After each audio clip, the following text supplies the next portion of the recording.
Welcome to the bold analysis. I want to be very frank with the current dispensation.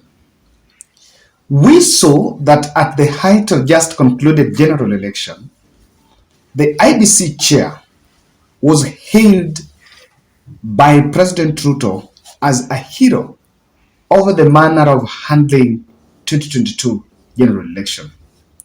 This is despite protestation to the contrary by the opposition and a section of the civil society. And we've become so much obsessed by lauding what exactly happened in the just concluded general election. And I want to look at something that, in my opinion, is what drags our democracy down. Redeployment and recycling of electoral officials. I took an issue. In the last general election, it was contested, and there are people that left the commission.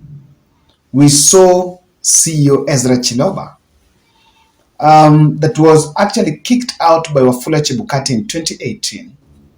And after a few months, former President Uhuru Kenyatta recycled Chiloba as the Secretary General of of Kenya Communications Authority, CAK. So we've seen that trend. If you remember very well, Isaac Hassan remains the first and the only chairman of the commission that has never been redeployed since he left that commission in 2015 after a Firimbi operation that personally covered. So we have seen this, and one of the greatest impediments of us really overhauling IEBC or overhauling such an integrated commission is this recycling. Because this is an entity that is the custodian of every transition in this country.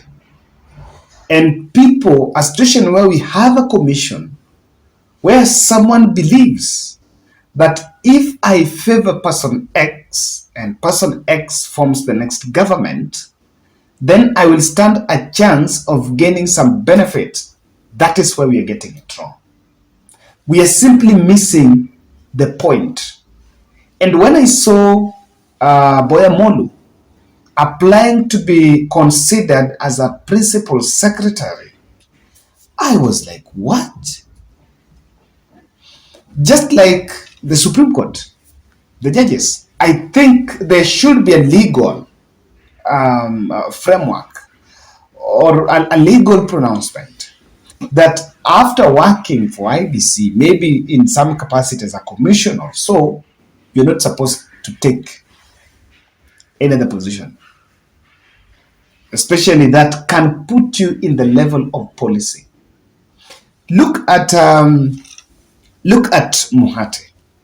James Muhate was in charge of information technology in 2017, and after he left the commission, of course there were some issues here and there. The next day he was absorbed as head of Huduma Kenya. We've seen again in the new cabinet is injected back as a PS to be in charge of something.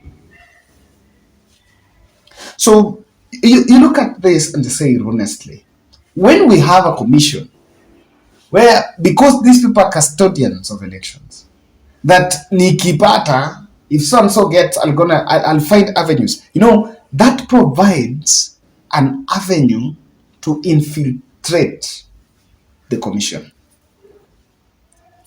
Director of Voter Registration and Election Operations at IEBC, that is Immaculate Kasaid, was last year named Data Protection Commissioner. Now, there are reports that these commissioners at IEBC who are leaving are lobbying for state jobs. If William Ruto nominates Wafula Chebukati, gives him any other job within his government, it will be open secret. And the public will run with the narrative that it's just rewarding the hero of his presidency. So I stand to be corrected on this.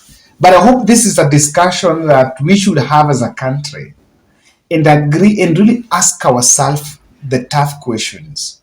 Are we really headed in the right direction? Kindly subscribe to our channel. Click the notification bell and also like our video if you're watching for the first time.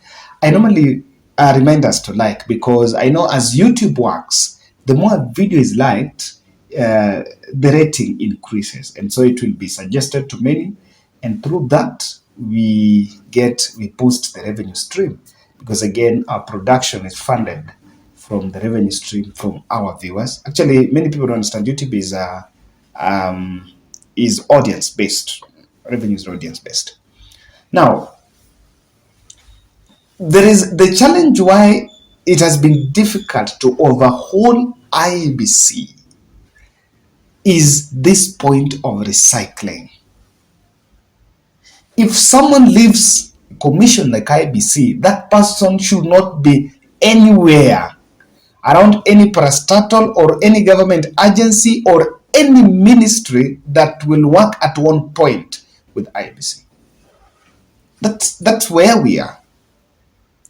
At the height of the last general election, I think analysts really took an issue with the appointment of Davis Chirchir in the office of Deputy President. And if you follow their line of thought was that because Chirchir was at one point in the IEBC, he could help Deputy President William Ruto. And by the way, that narrative was sustained even to the vote verification process. I understand Waziri is a very calm man. And when Waziri was in Bomas of Kenya, there was many lenses on him. When he's seen there, that Waziri's been seen. And this is because at one point he was at IEBC. And when you want to do an overhaul, then that overhaul must start with the human resource. And if you still take people around who can still be in conversation with, like in the last general election, honestly, Chiloba was still with Chebukati and they were still making decisions. What do you know? What exactly played out? What could play out is Chiloba could be on the side of Raila and Wafula Chebukati could be on the side of William Ruto if that commission was infiltrated. On that way, really, the integrity of the electoral process is compromised. So I believe that the Democrat that President Ruto have said he is should not absorb anyone. There is no one from IEBC that should be given some job somewhere. Just the same way opposition has been locked out. Anyone who was in charge of this election should not be given something. I'm not saying that they don't qualify, but we need to tighten. We need to seal the loopholes. If it's a must, let someone go to be an ambassador somewhere. Mtu aende Cyprus huko, ama mtu pelekwe ambassador hata huko. Somewhere, Thailand huko. Not somewhere around here where you can still meddle with our elections. And it's... someone is saying Venezuela. Now, a commission should not be one that its fate is determined by the transition. That this transition is going to favor us, this is not going to favor us. I know many people have argued that at the height of this election, Wafula Chebukati could be having a personal problem with Raila. Sadly, that has been floated. How would he come attack Raila? And I know people who have said that have always attributed to the events of the 2007 when Wafula Chebukati wanted to vote for an MP somewhere in ODM, through ODM, and after spending a lot, he unsuccessfully didn't get the ticket. He didn't get the ticket. And of course, this has been here. But my point here is we had a transition election, and every election is a transition. We should have people, if your tenure gets to the end, you leave and go. So even anyone who is going to IBC, I know it's one of the agencies that people say can destroy or make your career, but you should know that ukitoka hapo hautataka upelekwe mahali, so that you don't have a leeway of, you know, massaging some few characters in the political space, so that because you have a leeway of being redeployed, you can easily get some support. That this creates an avenue of infiltration, and this is my position, guys. If we allow, and there should be legal people who actually, and this video is very important because I know that opposition front are pushing for election reforms. One of the reasons, one of the aspects that should be actually looked at is this story of recycling and redeployment, so that we seal all the loopholes. Ujue tu ukimaliza wewe unaenda, even if it means we'll take people in their 57 and 56 years to be commissioners, so that by the time they leave the commission, they head to retirement. That should be it. The same way we are doing Chief Justice. When Maraga left home, nothing, and that is why he made bold decisions in 2017. I should not compare that with Martha Koome. It reduces the chances of progressive changes. It actually reduces the chances of progressive changes, because we bring people that had close ideas how things used to work. So even when the new faces came in, it doesn't work. It doesn't. We're still recycling failures around.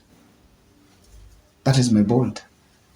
And I don't know that. Should we compare Martha Koome with Maraga?